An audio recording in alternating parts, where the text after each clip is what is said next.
माझी पहिली international solo trip करायला जी असणार आहे व्हिएना. ही आहे माझी room.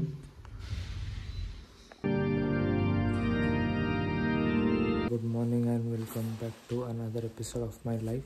So first of all it's not a very good morning because yesterday आमच्या ओनरला लेटर दारावर लावून गेलेला. त्या लेटरमध्ये असं होतं की ॲक्च्युली आमचा जो घरातला आवाज होता तो खालच्या फ्लॅटमध्ये जात होता. त्यामुळे त्याने असं सांगितलं की जर हा आवाज बंद नाही झाला तर लिटरली 5,000 युरोचा फाईन आम्हाला लागणार. म्हणजे जवळपास 5 लाख रुपयेचा फाईन आम्हाला बस. पण ते जाऊ दे. हा व्हिडिओ करण्यामागचं कारण असं आहे की रिसेंटली माझी सेमिस्टरची जी एक्झाम होती ती संपलेली आहे आणि आमच्या आता क्रिसमस ब्रेक चालू झालेला आहे. त्यामुळं आज मी निघतो आहे माझी पहिली इंटरनॅशनल सोलो ट्रिप करायला जी असणार आहे व्हिएना ऑस्ट्रियाला. सो आत्ता सकाळचे 4:30 वाजलेले आहेत आणि ज्या बस चालू होतात लोकल ट्रान्सपोर्ट ते 5:30ला सुरू होते. पण माझी जी व्हिएनाला जायची बस आहे ती आहे 6 वाजता. त्यामुळे मला ॲटलिस्ट तिथं अर्धा तास लवकर पोचायचं आहे आणि माझ्या घरापासून बस स्टॉपपर्यंत जायला जवळपास 40 मिनटं लागतात. त्यामुळं आत्ता मी आयुष आणि ज्योतिर आम्ही तिघं चाललेलो आहे मला बस स्टॉपला ड्रॉप करायला. आणि आय डोंट नो असं किती जणांना होतं आहे, पण ज्यावेळी अशी अर्ली मॉर्निंग कुठं जायचं असेल एस्पेशली ट्रॅव्हलिंगसाठी तर रात्री बिलकुल झोप नाही लागत. तसंच माझ्याबरोबर पण होते. आणि आम्ही आता ऑलमोस्ट जवळच्या उबान स्टेशनला पोचलेलो आहे. होपफुली ट्रेन चालू असतील, नाहीतर परत चालत आम्हाला एसबान स्टेशनला जायला लागणार आहे. फायनली आम्ही आमच्या बस स्टॉपवर पोचलेलो आहे आणि इथं प्रोबॅबली बस येईल आमची. जे काय पैसे वगैरे एक्स्ट्रा काढायचे होते ते पण काढून झाले आहेत आणि आत्ता 5:15 वाजलेले आहेत. बस माझी येईल 6पर्यंत. मग माझी पहिली जर्नी चालू होईल. I am excited.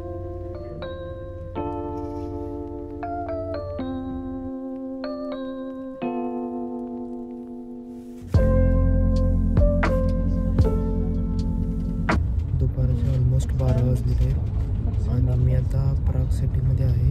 मला व्हिएनाला पोचायला अजून जवळपास 4 तास लागतील. तर हा आहे प्राग सिटी.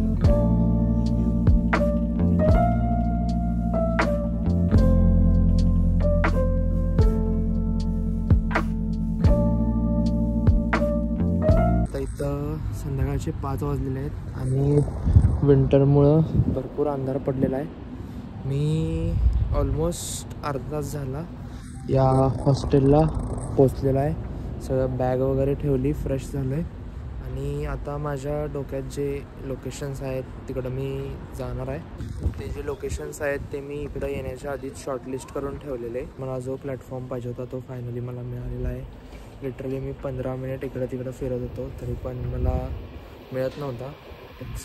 आय फील की यांचं आउटबानोक जे आहे म्हणजे सेंट्रल बस स्टेशन खूपच किचकट आहे. मला असं की मी व्हिएनामध्ये 3:15-3:30च्या दरम्यान पोचलो आणि मी जे इंटरनॅशनल पॅक मारायचं असते ते विसरलो. त्यामुळं मला खूप प्रॉब्लेम झाला. जर तुम्ही कुठं असं ट्रॅव्हल करत असशील तर इंटरनॅशनल पॅक नक्की मारा. नेट नसल्यामुळं मी भेटतील त्या लोकांना विचारत त्यांच्याकडून हॉटस्पॉट मागून गुगल मॅप्सवर माझ्या बघत मी चाललेलो. पण मला असं वाटलं की जर्मनीमध्ये ॲटलिस्ट इंग्लिश स्पीकिंग लोक मला भेटतील, पण इथं ते मला खूप वेगळं वाटलं.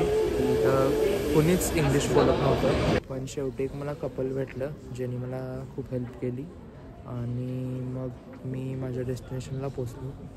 गडबडीत असल्यामुळं मी तुम्हाला हॉस्टेलची टूर नाही देऊ शकलो, पण मी ट्राय करेन की मी तुम्हाला आता परत जेव्हा घरी जाईन त्यावेळी हॉस्टेलची टूर देऊ शकतो. जो पहिल्या दिवशीचा प्लॅन होता की आज काय काय करायचं तो ऑलमोस्ट फेल झालेला आहे, कारण अंधार पडल्यामुळं मला जे पॅलेस बघायचं होतं ते आता बंद झालेलं आहे. त्यामुळं कदाचित मला उद्या सकाळी परत यावं लागेल इकडे. हे जे डेकोरेशन आहे ते इथलं अट्रॅक्शन आहे, त्यामुळं इथं केवढी गर्दी झालेली आहे. अशा तऱ्हेने आजचा दिवस संपलेला आहे, जो 3/4 प्रवासात आणि 1/4 इथलं ट्रान्सपोर्टेशन फिगर आउट करण्यात गेलेलं आहे. थोडी डिसअपॉइंटमेंट झाली, कारण क्रिसमस मार्केटमध्ये जे मस्त लाईट्स असतात ते आज बंद होते. I don't know Y. हे आहे आमचं हॉस्टेल.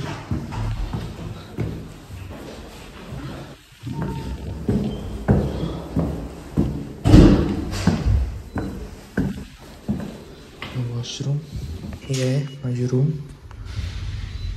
आणि हा आहे माझा बेड. Good morning. आज आहे माझा व्हिएन्नामधला दुसरा दिवस आणि काल जे माझे लोकेशन्स मिस झाले ते मी आज लवकरात लवकर जाऊन जास्तीत जास्त गर्दी होण्याच्या आधी इथं पोचायचा प्रयत्न करेन. तर आता मी उबान स्टेशनवर आहे ना. एक ट्रेन घेऊन जायचा प्लॅन आहे. Let's see. तुम्ही माझ्या मागात आता बघू शकताय की आपण आता आहे व्हिएन्नाच्या वन ऑफ द फेमस कार्लस्किर्che म्हणजे सेंट चार्ल्स चर्चच्या जवळ. तर मी आता इथं थोडा वेळ फोटो काढतो, कारण सध्या तर इथं कोणच नाही आहे. तुम्ही बघू शकताय इथं एक क्रिसमस मार्केट होतं. ॲक्च्युली तिकडून फोटो चांगले आले असते, पण क्रिसमस मार्केटमुळे आपल्याला काढता येणार नाही आहेत. आता पटकन थोडे फोटो काढून घेतो आणि मग तुम्हाला या मी चर्चबद्दल जे मला माहिती आहे ते सांगतो. ओके, सो माझे फोटोज वगैरे काढून झालेले आहेत आणि आज क्रिसमस असल्यामुळं आय थिंक प्रेयर्स चालू असतील. मला जास्त नॉलेज नाही आहे ख्रिश्चन धर्माबद्दल, पण मी जेवढी या चर्चबद्दल माहिती मिळवली त्यामध्ये असं होतं की जो चर्च आहे तो सेंट चार्ल्स बोरोमियो नावाची एक पर्सनॅलिटी होती, त्यांच्यासाठी हा डेडिकेट केला गेलेला आहे. आणि ते 16th सेंचुरीमधले त्यांना कंट्रीचे रिफॉर्मर म्हणून पण ओळखलं जातं आहे. इंटरनेटवर त्यांच्याबद्दल मला अशी माहिती मिळाली की saint Charles Borromeo was revered as the healer of plague sufferers. तर हा आहे असा चर्चचा सुंदर व्ह्यू आणि इथं एंट्रन्स आहे. लोक तर जाताना दिसावेत, त्यामुळं आज जाऊन मी ट्राय करतो की काय काय मला बघायला मिळेल. आय थिंक कॅमेरामुळे मला कदाचित सुटणार नाही, पण लेट्स ट्राय.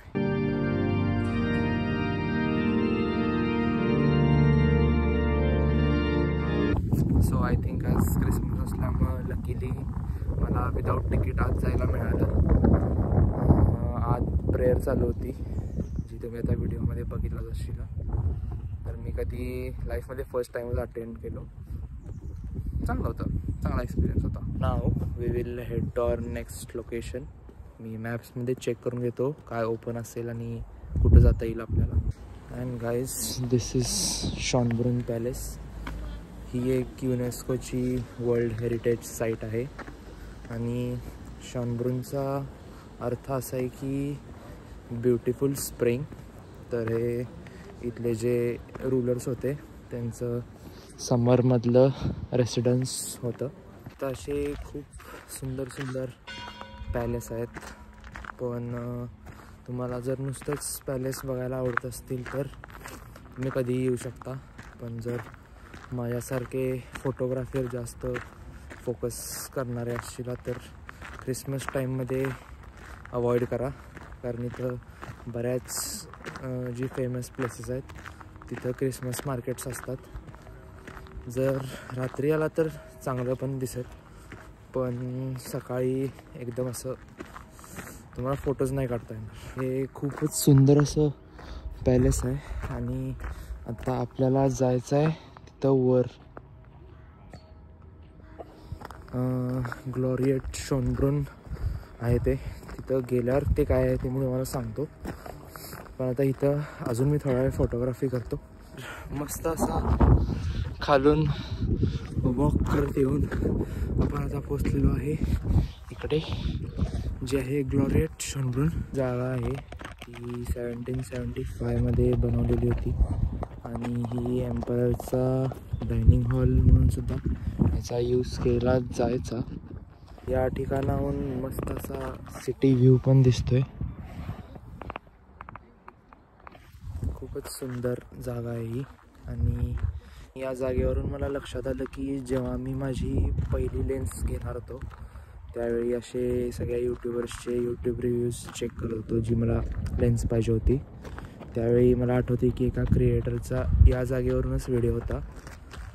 तो मी जी 70-300 लेन्स घेणार होतो तो त्याचाच रिव्ह्यू होता आणि तो आय गेस इथं कॅमेरा ठेवून त्या गोष्टीवर फोकस करत होता. ते मला अजून पण आठवतं आहे. या ट्रिपमध्ये मला कमीत कमी वजन कॅरी करायचं होतं त्यामुळं मी ती लेन्स घेऊन नाही आलो, पण इथं मला ती टेस्ट करायला आवडेल. तर इथं भरपूर फोटो काढून झालेले आहेत आणि आता मी तिकडं जातो आणि तिकडून आणि शॉट्स चांगले मिळतात काय बघतो. त्यानंतर आपण आपल्या पुढच्या डेस्टिनेशनला जाऊया. मस्त अशा जागेला गुड बाय करूया आणि आता आपण आपल्या पुढच्या डेस्टिनेशनला जाऊया. ते एक सरप्रायझिंग डेस्टिनेशन असू शकते आणि होपफुली या जागेबरोबर लवकरात लवकर भेट होईल अशी इच्छा आहे, कारण खूपच सुंदर आहे. जर आयुष्यात कधी चान्स मिळाला तर नक्कीच व्हिजिट करा. झालं असं की मला इथल्या वेस्ट फार्महाऊसच्या ऐक्यामध्ये जायचं होतं. मेन म्हणजे मला काही घ्यायचं नव्हतं, पण त्यांच्या टेरेसवरून सिटीचा एक मस्त व्ह्यू दिसतोय त्याच्यावर मला फोटो काढायचे होते. पण अनफॉर्च्युनेटली ते आज क्रिसमसमुळं बंद आहे, त्यामुळं मला आता तेवढ्यासाठी उद्या परत इकडे यायला लागणार आहे. मी जातो आहे ग्रिशनगासला. ग्रिशनगासं हे एक ग्रीक ओल्ड मार्केट होतं, पण मी आता जस्ट फोटोग्राफीसाठी जाणार आहे. आता हॉस्टेलवर परत आलेलो आहे, कारण त्याचं असं आहे की बाहेर भरपूर क्राऊड वाढत होता त्यामुळे मला चांगले शॉट्स मिळत नव्हते. तर माझा प्लॅन असा आहे की आजच्यासारखंच उद्या पण लवकर बाहेर पडायचं, मगच मला चांगले शॉट्स मिळतील. आणि दुसरं कारण असं आहे की क्रिसमसमुळं बरेचसे शॉप्स पण बंद होते, त्यामुळं काय शॉपिंग पण नाही करता आलं. फक्त थोडे सोवेनियर्स घेतलेले आहेत मी. जे फोटो काढले ते एडिट करतो आणि थोडा वेळ रेस्ट घेऊन एकतर संध्याकाळी बाहेर पडेल किंवा डायरेक्ट उद्या सकाळी बाहेर पडेल.